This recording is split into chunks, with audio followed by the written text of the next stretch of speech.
Ladies and gentlemen, welcome back. As our lunch being delayed for a little bit moment, so we'll start our next session in few minutes. During this time, please take your seats, and yes, hopefully we will love this session.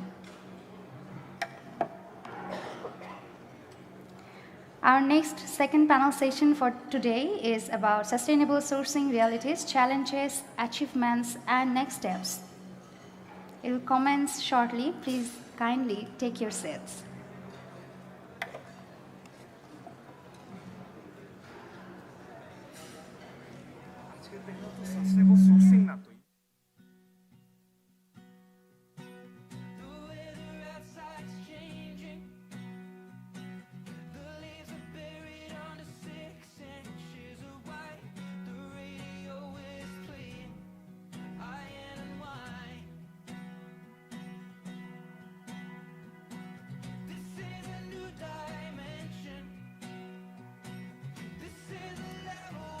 Our next session is about impact investing, a next frontier.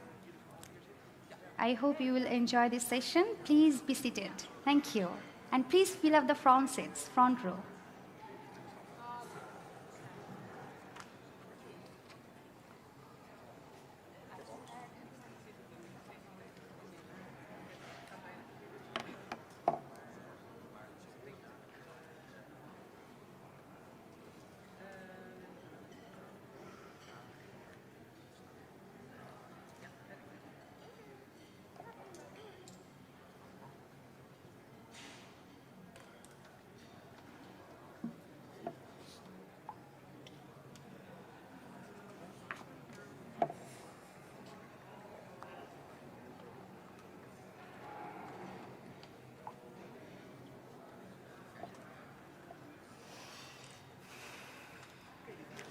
I would kindly request everyone to come and please have your seat because our next panel session will start shortly.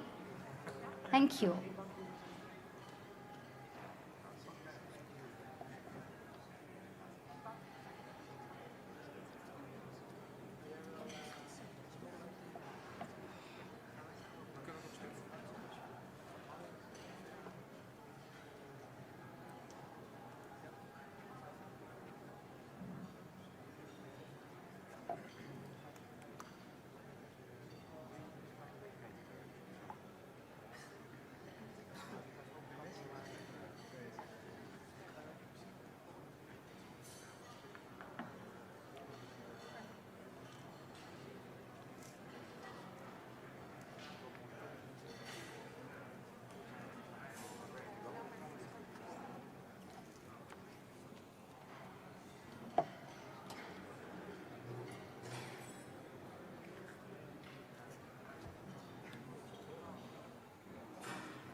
Ladies and gentlemen, welcome to our second panel session for today, Impact Investing, a Next Frontier.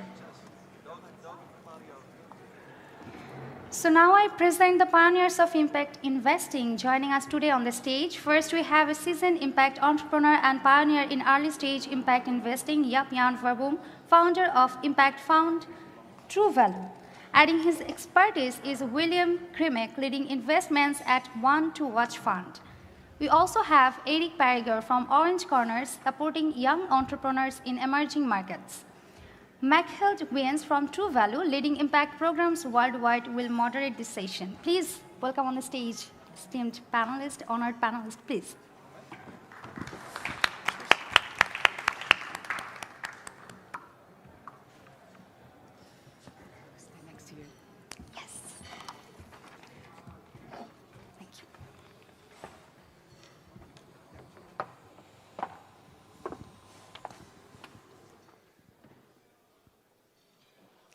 Is it working? Yeah? Yeah, so ladies and gentlemen, dear distinguished guests, I really would like to welcome you warmly to this session about impact investing. And as you have seen, we're starting a little bit later because we really wanted you to enjoy a wonderful lunch. So I hope you're fully prepared at this moment. And we also hope that some other people still taking and enjoying the lunch will come later as well. So, as already announced, my name is Machteld Ooyens, and I have the pleasure to moderate this session in the next 45 minutes. This session, as said, will be about impact investing. So what we really try to do today in this session is to take a deep dive into the impact investing world in Bangladesh.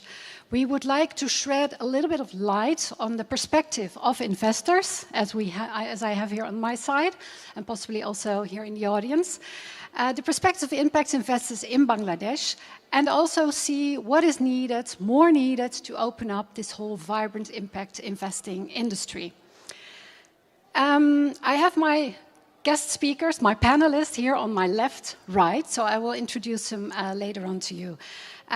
These gentlemen, they're going to be talking about their experiences they have in Bangladesh, the experience they have with impact investing, but also they would like to talk about how to unlock more private capital to this world of impact investing, how to invest with impact in order to support the Bangladeshi economy and also achieve the SDGs by 2030. And also how to see how we can increase the number of more impact enterprises with a viable business model. So that's what we're about to do in this session. And I think, before I introduce my panelists, I think it's really nice for them to also know a little bit more about who's in the audience today, and also gives us a bit of an impression of who we're talking to. So we're not going to do this with a high-tech way, just the old-fashioned way by, raising hand. There's a lot of light here, so I'll just walk on this catwalk. It's the first time I'm doing that, so I'm really lucky. Just to know, who else in this audience is already investing either as an impact investor or as an investor in a more general sense in Bangladesh? Just raise your hands if you're doing so. There are none. Okay, so gentlemen, you really have a big task in front of you. Then maybe just to see, are there any representatives of companies from Bangladesh here in the audience? Yeah, I see Mr. Tawhid Salam. Welcome. Some other? No. And representatives of companies here in the Netherlands or in Europe sourcing from Bangladesh? Okay, there we have a little bit more. Representatives from governmental side, from governmental agencies? Here. I think also in the back, isn't it? Yeah, that's because we know each other. And then from NGOs or foundations? Oh, that's very interesting. There are a couple of more. Well, great. Thank you so much for being here, and really good to have like a mixed audience. Now, before we continue, and before we I'm gonna give the floor to my panelists, I thought it really nice to, if we talk about impact investment, to show you an example, a good practice on video, an inspirational case, which really tells the story in itself. So I hope the technicians can help me out now, because we would like to show you a story of the company in Bangladesh called Classical Handmade Products, CHP. And after this video, I'll tell you a little bit more about it. So I hope the technicians are ready.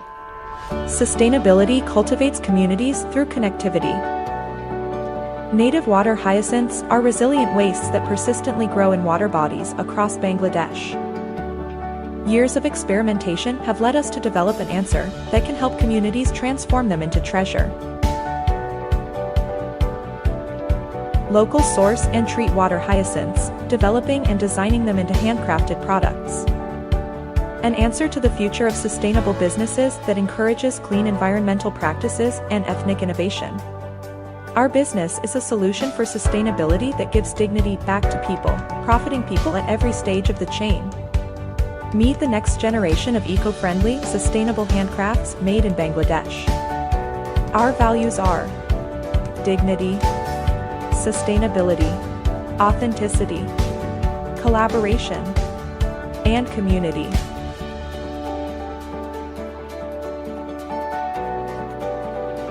Artisans are trained in processes developed by industry experts, introducing them to a new opportunity to become entrepreneurs and grow their skills.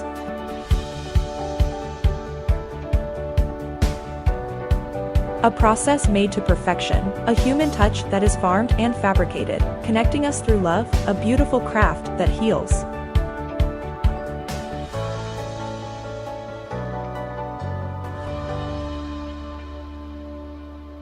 Classical homemade products, Bangladesh. Yeah, maybe a warm applause for this wonderful story.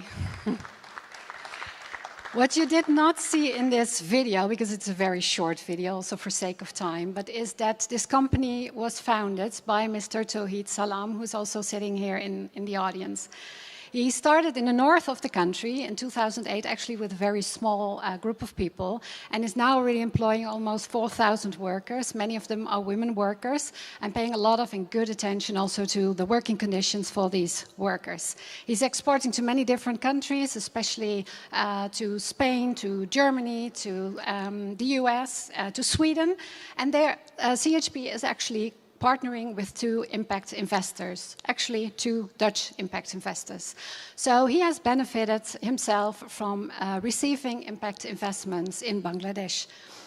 Now, the entrepreneur, as I said, and unfortunately there's not that much more time to tell about your wonderful company, Tawhid, but he is in our midst. So if you're interested to hear more about his story, about his journey, also see his amazing products, then please go look for him yourself.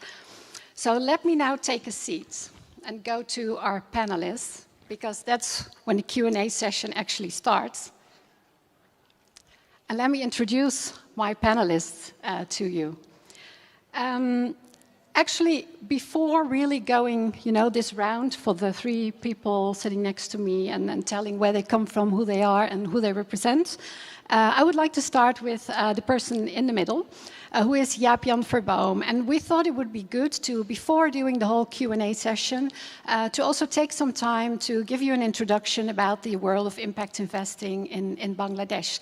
So we will start with an introduction about impact investing, and after that I will announce also who the two other gentlemen are, and they will also represent themselves. Let me tell you about Jaap-Jan Verboom. He's the founder and director of True Value Impact Investments, and he started this company 8 years ago.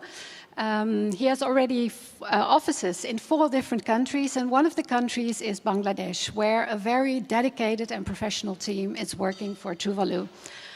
True Value offers SMEs capital, usually mainly equity capital and loans, but besides that they also offer business development services, access to markets, access to technology, and a lot of different coaching. So with this very interesting team in Bangladesh, you already have like 8 years of experience now, which you are about to share. So please, Jaap-Jan Verboom, if you can lead us or introduce us a little bit more to the world of impact investing. I'll give you 5 minutes, so because it's really sharp time management this time. And after that, I will introduce the other two. Please go ahead. Thank you, Machteld, and I would gladly like to do that. 5 minutes is very short, so let me try to keep it brief as well by just sharing a bit of our own story of how we started in Bangladesh. Maybe to start with, let me give you a bit of a rough painting of the financial landscape in Bangladesh. There are many actors, all in their own segment. There's the banks, obviously, and other financial institutions, but they mainly finance larger corporations. And if they would finance SMEs, small and medium-sized enterprises, then it's mainly in working capital finance, not so much in the capital expansion. Then, obviously, there are numerous NGOs and also microfinance institutions that do the micro-enterprises and the cottage financing. A large group to address, very important, but not so much serving, again, the SMEs. There are hardly any private equity and venture capitalist firms in Bangladesh active at the moment. There are a few, mostly very commercial, very little focus on impact. And so that is why we felt already 8 years ago that there was a clear niche, so to say, for us to start impact investing in SMEs, in small and medium-sized enterprises, with a clear focus on impact, on a positive, measurable change. So why did we choose Bangladesh? As Machteld said, there are other offices, we have other offices in other countries as well. So why did we choose Bangladesh? A couple of reasons. I share them with you because I think they're also valid for other investors. First of all, Bangladesh is showing a strong and steady economic growth, as we also heard yesterday and earlier today. One of Bangladesh's competitive advantages lies in its workforce. It's a big country, many people, but also a large workforce, very committed and to some extent also largely trained. Highly motivated, offering businesses a valuable resource that can drive growth and productivity. Then thirdly, as an investor, you can rely on a pool of good quality advisors. We have our own team in Bangladesh. It's a great asset, so to say, for us to have that team locally present. It can help us, it can help others to be active as an investor in Bangladesh. Fourthly, Bangladesh is a nation with a large local market. It's having a rapid growing number of consumers and therefore ample opportunities to develop and invest. The country's economy is transitioning into a middle income status, signaling a positive, promising future for those who invest wisely. So in summary, impact investing in Bangladesh presents the chance to achieve good financial returns while creating meaningful changes in the value chains that we invest in, benefiting small producers and generating decent employment opportunities for many, including young people and women. But despite these advantages, Bangladesh also faces challenges that some investors are concerned about. To name a few, the bureaucratic and sometimes unclear regulatory framework is an administrative hurdle that slows down investments and sometimes also scares off investors. There are uncertainties about capital repatriation and exits, especially for equity investments. Amongst others, this is related to the informalcy of the economy and the relatively large number of small businesses lacking compliance, not strong enough to also fit that regulatory environment. Another hurdle is the negative portrayal of Bangladesh, for instance in the media, that can influence investors' perceptions and dampen their interest. And we also experience that if we try to find co-investors in our deals. Finally, as you will notice also here, there's a lot of focus on the garment industry, while other sectors, for instance like agriculture, are quite underdeveloped. We discussed about it this morning, but also in the morning we heard about the big roadmap that is still needed to further develop the agricultural sector. This limits opportunities for investors that want to look into other sectors than the garment industry. In conclusion, impact investing is still in its infancy stage, and several hindrances need to be overcome. As an investment company, we choose to focus on the opportunities, and these opportunities are really to create impact and contribute to the sustainability agenda of the country. That is precisely what convinces us to be active in Bangladesh, and what also should convince others to be active in Bangladesh. Because despite its rapid growth, Bangladesh faces significant social challenges. As an investor, your involvement can make a substantial difference in the lives of millions, and you can help the country meet its main challenges. To mention a few of these challenges, first of all, the cost of climate change. Bangladesh scores high on all sorts of ranking, but also on a ranking of countries most vulnerable to climate change. The country is prone to natural disasters and environmental degradation. Land is shrinking, and there are agri-losses.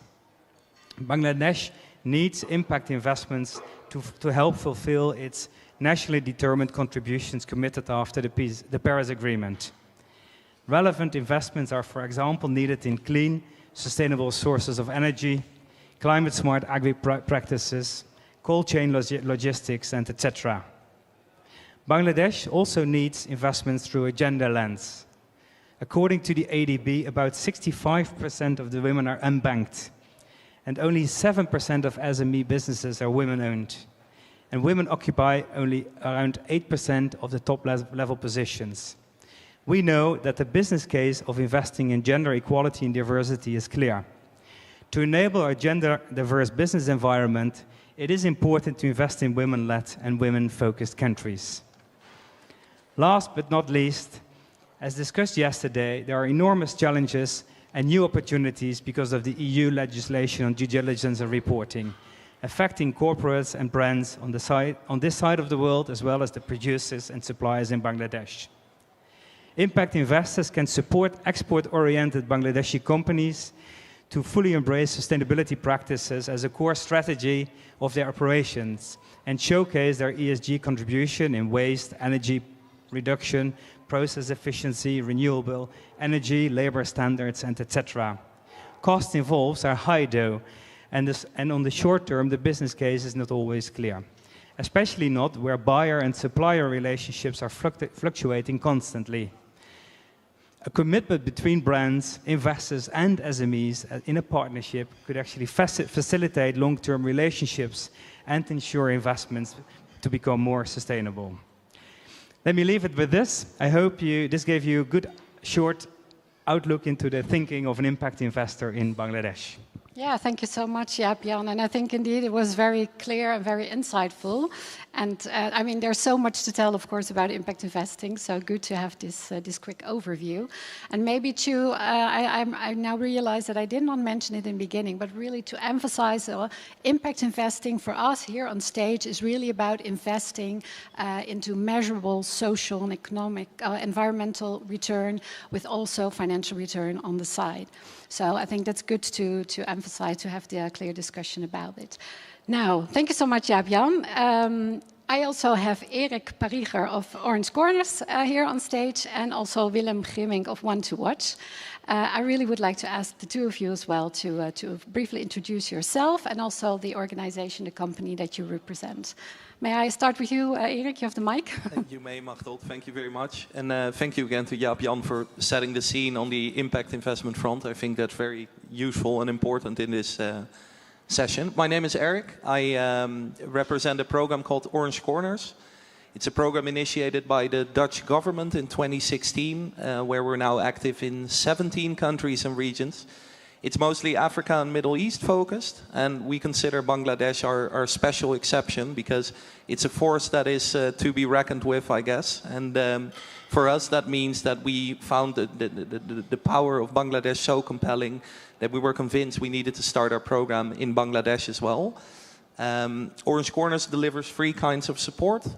First of all, we work on ecosystem strengthening. So we run a number of projects through our network at the Netherlands Enterprise Agency, where Orange Corners is based as well, to help support the entrepreneurial ecosystem. You can think of helping entrepreneurial education, so to ingrain entrepreneurship into the knowledge institutes.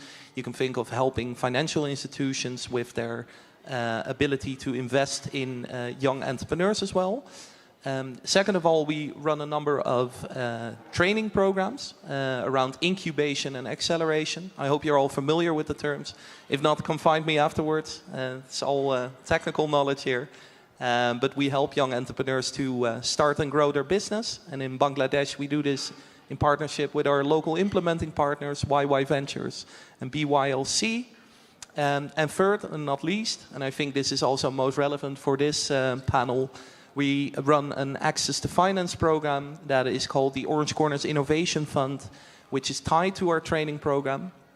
It's meant to address what we call the missing middle between sort of the initial funding you get from family and friends and your first bank loan or venture capital, where we help young people access small prototype vouchers and some technical assistance to really build their first access to finance and credit history. So that, in a nutshell, is what we do at Orange Corners. Great, thank you so much, Erik. Very interesting. And One to Watch, Willem. Yes. What is it? Well, thank you, Machtel, and thank you for having me on the panel. And it's great to see you all here in the audience. My name is Willem. I started One to Watch 10 years ago in Nepal. So my journey starts in Nepal, and I'll talk a little bit how I got engaged with Bangladesh. But the environment you sketched, Jaap-Jan, that's something I learned from Nepal by just living there and going out there and see entrepreneurs and see what they actually need. And if you go there and you ask them, they say, what's your business doing? How do you want to grow it? What do you need for that?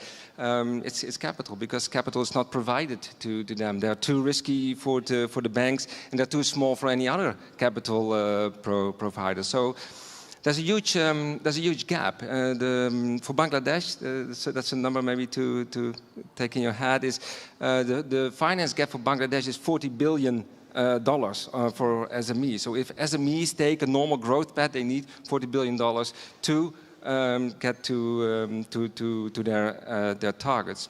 So I learned it in Nepal, and we do basically two things. We support companies with business development support, like a sort of consultancy, sort of advisory, to make them ready to invest. Because if you ask them, hey, what are you doing and how do you want to grow, they have this great story and you can follow them for a week long. But at the end of the day, if you want to finance a company, you need to have something on paper, something which we need to analyze. That's our job. We are fund managers, we need to analyze data, we need to understand the risk before we can make an investment. So we really helped companies to become ready to invest.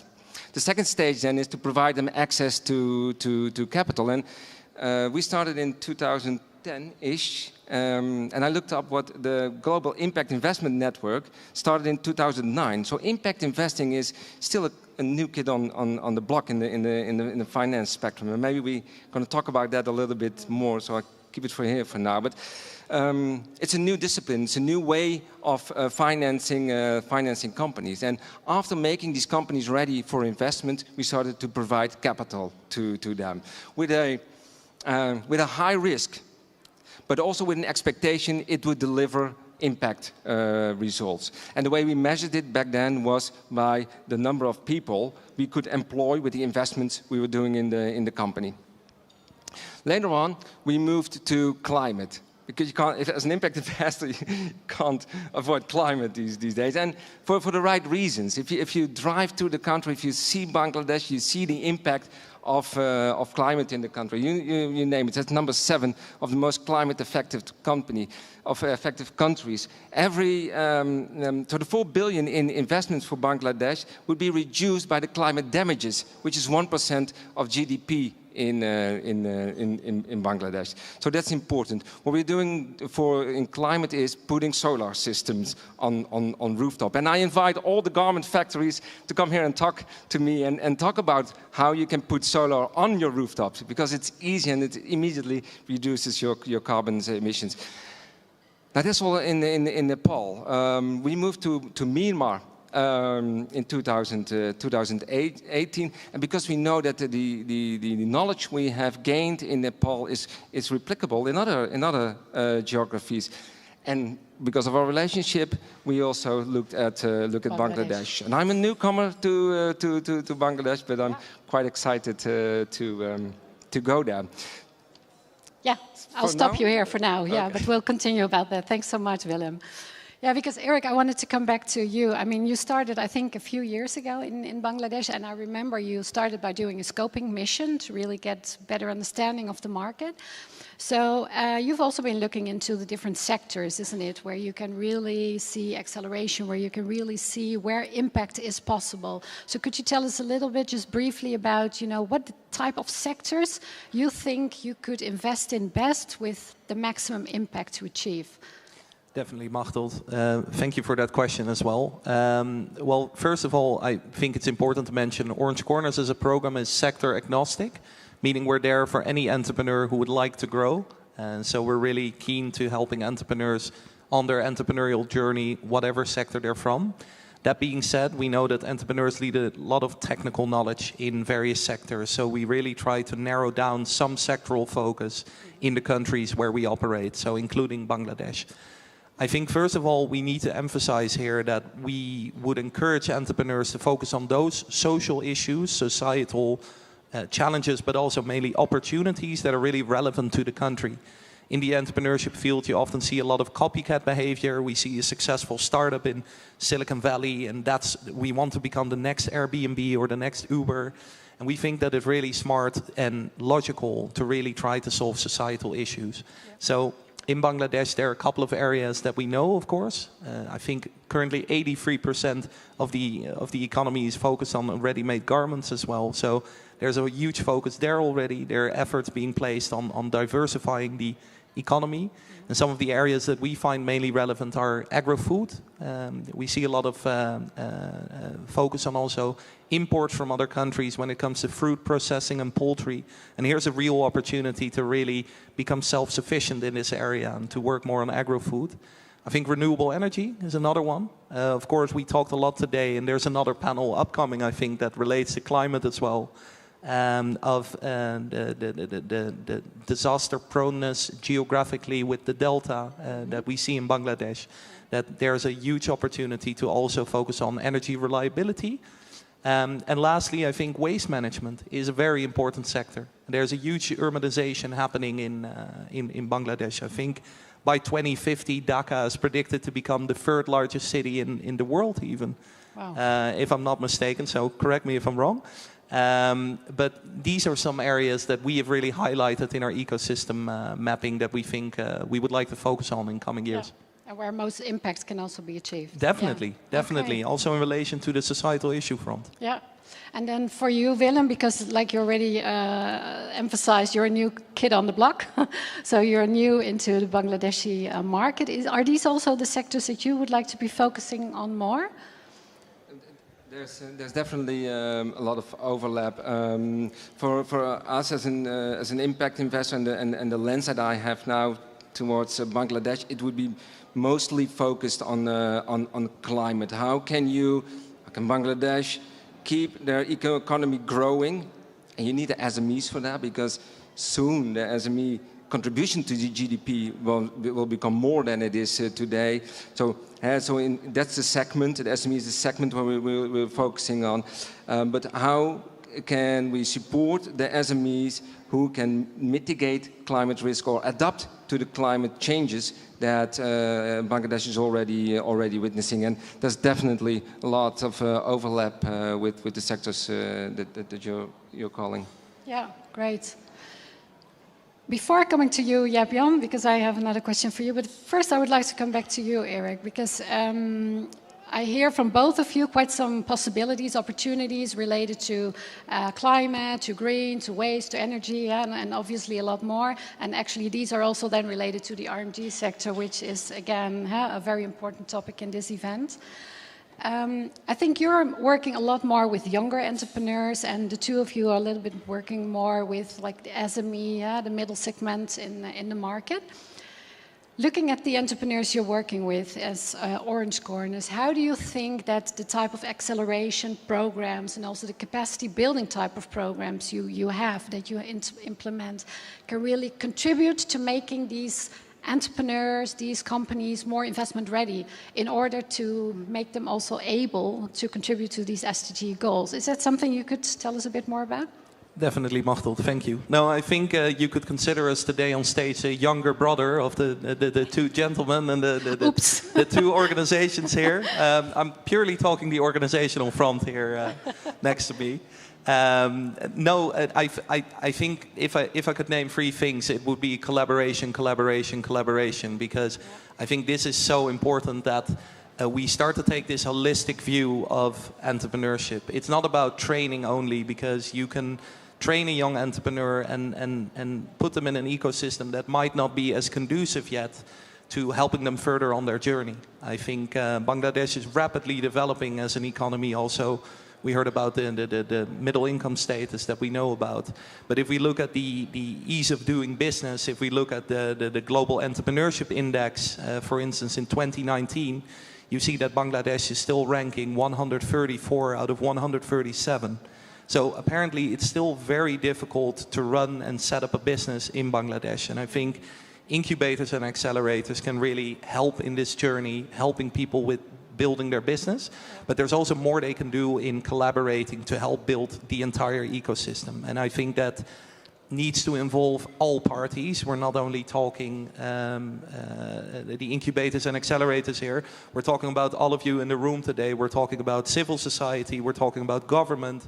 We're talking about private sector, which can really share their knowledge as a big business on various issues, in-kind collaborations with programs like this. We're talking technical expertise, like fabrication labs, where people can really test out their products, build their prototypes. So I think this is all of key importance. One thing that I would really like to emphasize, which we really need to see in the impact investment front, the financial plan is very, very, very important. I think people, planet, profit is of course the main slogan we hear here, but we need to realize that we cannot make profit without people and planet. We really need to have this impact focus in their business, because without people and planet there is no profit to be made. But without profit it also becomes harder to deliver our promise on people and planet. So really help young entrepreneurs with a good socially impactful idea also to build a sound financial model. I think these are of main importance. Maybe as a very last remark, I'm really glad to have everyone in the room here today, to have us here on stage today, because even in the conversations leading up to this panel, I think there's so much more we can even do with Truvaloo, with Want to Watch, with all of you here, to also build collaborations that go beyond only the players that are already present in Bangladesh, but also anyone who would really like to contribute to this journey. So please seek us out, seek each other out to really build this collaboration. Thank you so much for saying that, because indeed, just for your information, I think also this Best of Bangladesh event also really brought us together. And it's really a perfect opportunity to meet many more stakeholders in Bangladesh, but also in the Netherlands, and really see, what we can do in a complementary way together. So collaboration, that's what you mentioned. I think collaboration was also mentioned yesterday and also in this morning session. It's definitely key to bring a lot of stakeholders with different specialisms together also in Bangladesh. And I think, we're talking about investors, but also still there's still budget and there's still funding needed also from NGO side, from governmental side, from foundation side, to really catalyze impact. And that is actually something I wanted to talk to you about, Jaap-Jan, because you have a lot of experience now in Bangladesh, but also in the other countries. So what kind of opportunities actually do you see in really bringing together the private sector, the impact investors, and also the development agencies to really catalyze this impact? So what is needed? So please, can you tell us a bit about that? Yeah, thanks for that question. And indeed, I would say this is all about balancing costs, risks, and returns. And from the conversation so far, you already have learned that costs are high and risks are high. And why is that? There is a very high level of informalcy in the sector. Companies are mostly not yet investable, so to say. It's our experience that it can take more than a year actually between getting to know a company and allowing it through our first assessment gates and finally doing an investment in a company, because there's so many not only bureaucratic steps to be taken, that's another hurdle, I mentioned that one as well, but also to actually help the company formalize and become ready for that next level of growth, and also to receive foreign direct investments. And so you can imagine that is a cost factor, which is basically you're not able to cost that into the business model of your investment, right? So that needs to be kind of catered for in certain ways. And there are all sorts of mechanisms nowadays available, impact-linked finance, and etc., that would cater for those costs. There are NGOs working in the ecosystems, improving the investment readiness of businesses. Eric already alluded to that with their investment readiness activities. These are costs that I feel could be also supported by these philanthropic funders. Another aspect, obviously, is the risks associated. I mentioned some of the risks. Some are risks that are just kind of logical to our work. Some are risks that are more related directly to the dynamics in Bangladesh. And again, either interest subsidies or first loss guarantee mechanisms would greatly help to convince impact investors to come. And then, indeed, balancing that cost, risks, and return perspective, so to say, or the balance. If that would happen, then indeed we talk about catalytic funding, because you mentioned two types of players, the philanthropic funders and the development agencies, and I wanted to add one other one, and that is obviously the local capital providers. Because it's important that we talk about this, but I think in the end also local capital providers need to step into these spheres and also become very active in the field of impact investing. Yeah, definitely. And I also think what I also learned yesterday and also this morning, I mean, also the importance of university and knowledge institutions, besides the ones we have already covered, I think is key in these kind of multi-stakeholder settings. So looking at time, before I want to open up the floor also for the rest of you, maybe just one last question for you, Willem. Just if we zoom out a little bit now to an even higher level, really the eco-international systems level. I mean, you have quite some experience also in other countries, especially also in Nepal, of course. Could you say us a little bit more about the regional and global impact investing knowledge and the networks and the resources that are out there that would really help create this leverage at the level of Bangladesh? What would be needed? What is key? Yeah, thank you, Machteld. Okay, where to start? I definitely... And keep it short. Yeah, I definitely think Bangladesh can benefit from the knowledge and the techniques, the instruments that are there globally on impact investing, right?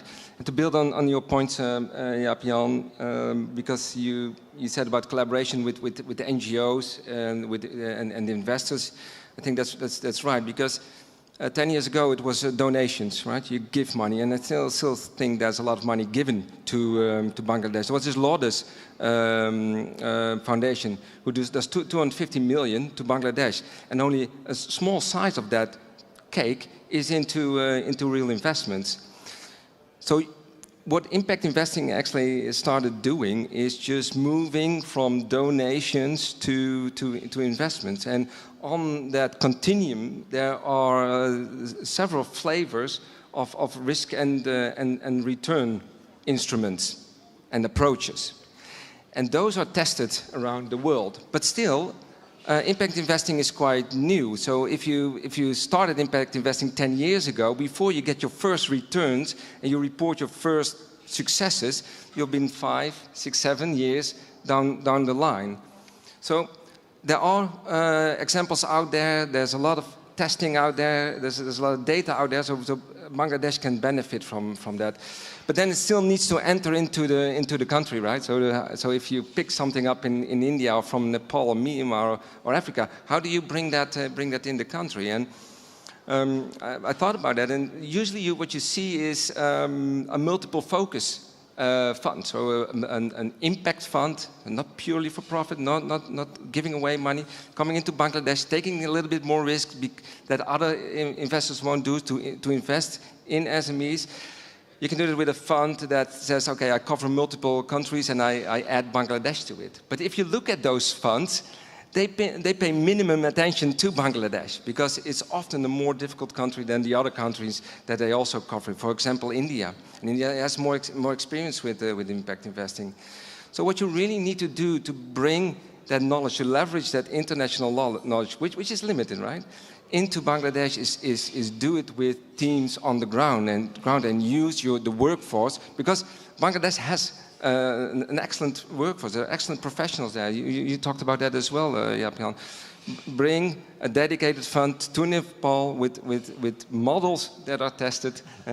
Bangladesh. To Bangladesh, and use the local workforce with understanding of the dynamics in the country, and start applying those techniques. And I think Nepal, Bangladesh, it needs a roadmap. It needs a roadmap on that continuum, start from donations towards commercial capital, because we need to understand as well that with commercial capital there is volume, right?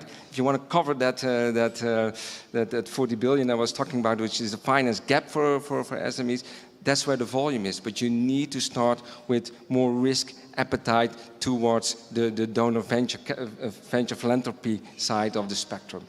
Okay, clear, at least to me.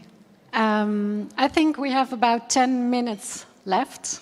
or maybe a little bit less. So I really would like to open up the floor to this audience. Let me see if I go stand there, because I can't see you that well. But please, if there are any questions from the audience, and I can imagine there are urgent questions you would like to raise to our three guests. Sir, please. I think there's another mic coming. And please tell us your name as well when you raise the question. My name is Panos Sofianos. I'm coming from Greece. The country of cotton. We're producing cotton, strange, in Europe still. And I was wondering if there is any idea how this waste could be managed worldwide. We're talking for sure about a country that is deeply involved in cotton processing in various stages, finishing, producing, and so on. We all know that there is a very heavy impact in that. Up to the moment, we're talking only about recycling. But recently, I heard that there are many, many other ways. I heard today in the news that Cotton Incorporated is trying to manage the microfibers that come out from cotton, which is a small detail that we have never understood how important it is, this micro thing in our lives, on the whole world. So my question is, do you have something specific to mention about the how should I say? Yes, it's to invest in this very delicate issue. What should be for you the idea? Any news about that? Who could I give the floor? Is there any? Yeah? Yes, thank you, Panos. A very specific question, I will say, in a very broad panel on impact investment, of course. Ευχαριστώ. Personally, and I'm going to answer this question personally, I believe in the power of young people to solve a lot of these issues. That doesn't mean I don't believe in the power of everyone here today to solve these issues. But what we do see is a lot of innovative spirit coming out of the kind of startups that we see coming up in various countries, including Bangladesh. I will say that a lot of the countries, what they have in common, and this is the same for Greece, there's an enormously young population. I think, bringing this back to Bangladesh very short, I think over 60% is under the age of 35. Let that sink in. Over 60% is under the age of 35. Over 45% of Bangladesh is under the age of 25. It's an enormously young population. And I think it's a really smart move to work with a lot of innovative business models. There are projects like business challenges, hackathons you might have heard of, where we ask these sectors that are dealing with these issues, like cotton producers, like cotton processing companies, to set these challenges, to ask for solutions coming from the market. Well, I referred again to young people. It's because I work with them daily, so maybe not a surprising answer from my side. But I think we need everyone to contribute to these solutions by way of, for instance, in a project like a hackathon, to deliver solutions to address these problems. So I'm really glad you raised a problem here, because that gives an opportunity to anywhere here in the room to come address this problem. So maybe there's someone who can address this issue already. And then Yes. I please already stand see up. that Tawhid Salam, that he would like to answer to that. So could the mic, please? Oh, you already have the mic. Great. Hello, sir. My name is Tawhid. I'm a fashion designer and a textile engineer.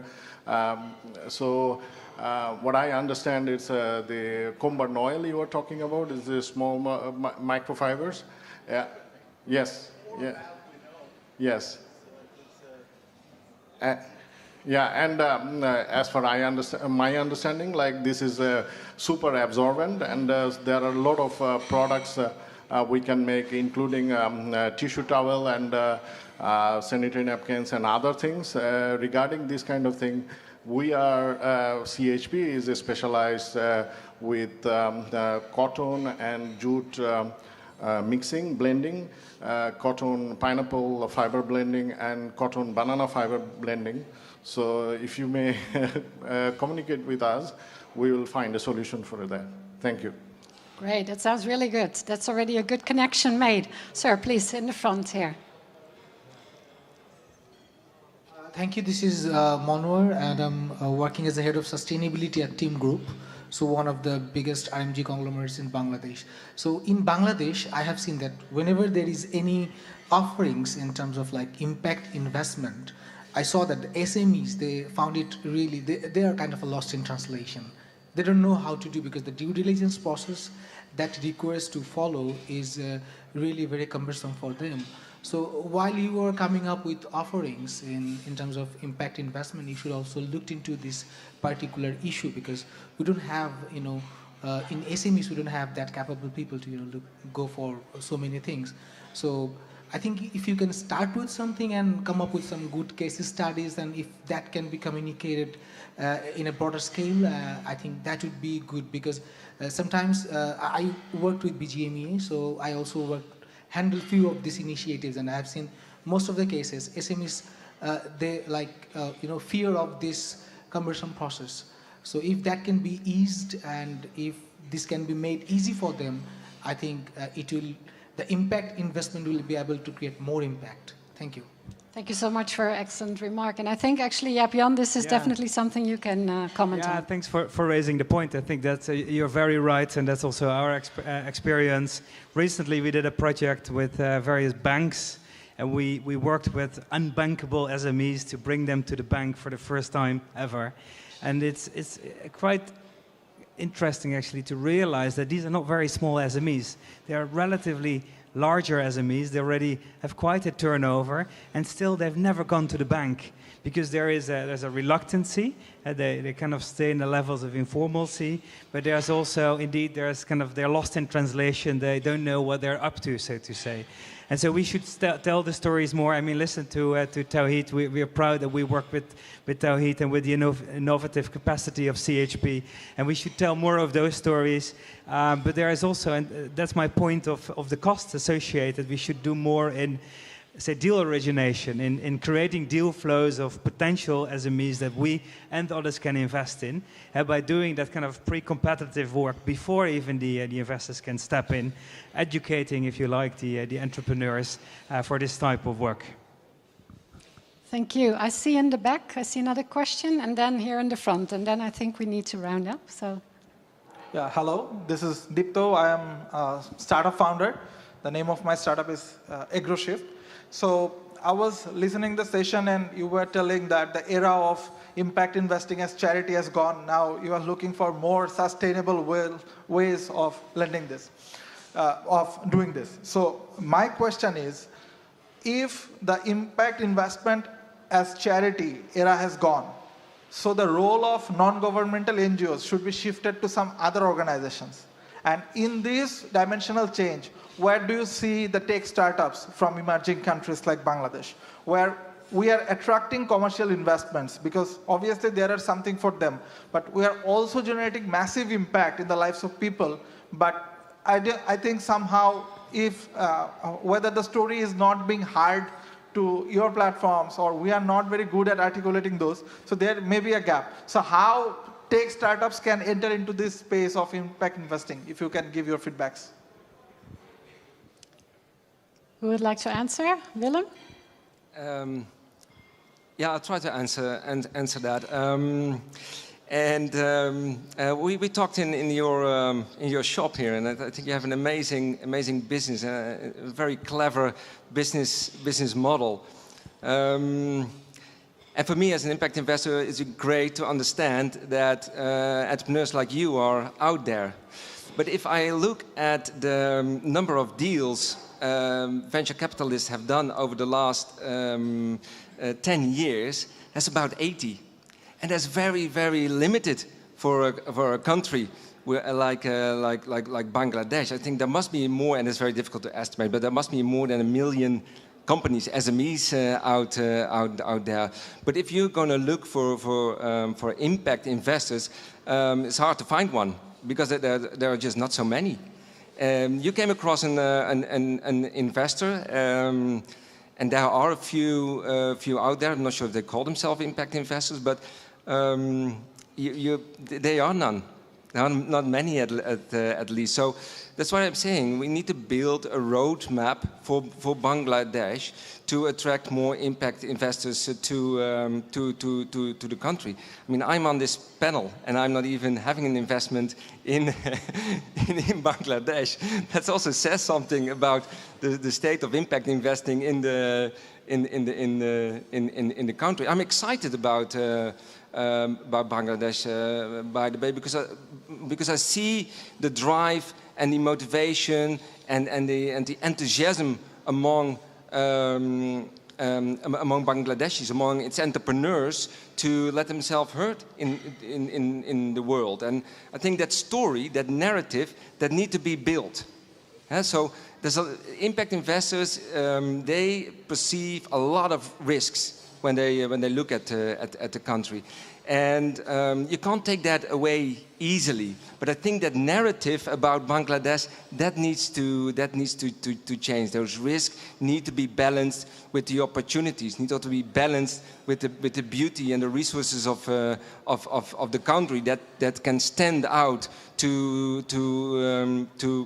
compared to other countries. So if I would have to build a roadmap and look at milestones on that roadmap, companies like yours is a milestone.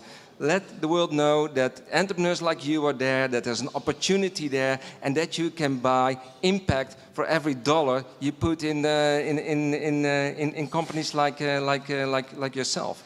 So tell the world you're there, and wake them up for Bangladesh. Thank you so much, Willem. I saw you had a question as well, isn't it? Is there another mic? Yeah, there's a question here, but I don't think you have a mic. Oh, it's coming. They're running. Thank you. Hi. It's Lisa Domini from Sustainable Apparel Coalition. Thank you to all three of you for very passionate presentations there. I'm going to ask a question, and I'm hoping I'm going to get round to sort of the right answer that I'm looking for. You talked about your criteria model, looking at costs, looking at risks, looking at returns, and I want to focus in on that returns piece. And your impact investing is obviously based on factories actually being able to produce the returns that you're looking for. And a lot of that is dependent on the business that they are receiving and the business from the brands and the retailers that they are receiving and the continuity of that and surety of that. And I'd just love to understand what conversations that you're having with brands, with retailers, if any, and also if, you know, there's also another off the stage conversation of how we could help facilitate that potentially, but I'd love to know what your conversations with brands are. Yeah, thanks for raising that point. And so generally speaking, not specifically for Bangladesh, but generally speaking, I can say that we're very interested in those kind of tripartite conversations with buyers somewhere in the world that commit themselves to a producer for a longer run, a longer period of time, and us as an investor actually stepping into that relationship and providing the means necessary in country to grow the capacity, grow the efficiency, grow whatever is needed to kind of foster the partnership between producer and buyer. That is something we are very interested in. I must say that for Bangladesh that is until now quite limited actually. What I see is that also that buyers, there's sometimes even internal competition within the buyers, right? Which division of the buyer from what country is actually buying this specific product from this country, and that internal competition already, is difficult for producers to deal with, and would also kind of hinder such a tripartite partnership. So I think that this is something that if you could support that, it would be very welcome indeed. Thank you. Thank you so much for this question. I see another kind of collaboration popping up. So looking at time, I don't know, I think I really need to round up now. Huh? Yeah, I'm looking at the organizers. I'm sorry, but we'll continue afterwards. I really need to finish this session, and it's really exciting to see that there's so much interest and there's so much more food for thought, and especially also so much more food for action. I'm not going to summarize my key takeaways because I'm really looking at the manager saying, okay, we need to continue with the next panel session. But I would like to finish by saying that we really want to thank the organizers for having this panel session. Also, of course, the ambassador of Bangladesh here in the Netherlands. I would like to thank our 3 panelists, and I really would like to thank you all, because I think it was great that we have this mixed audience and that there are already opportunities for further continuation of our conversation. So we are really looking forward to it.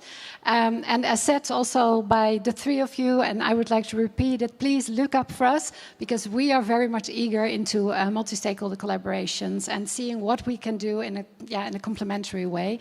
So thank you all, and that was it.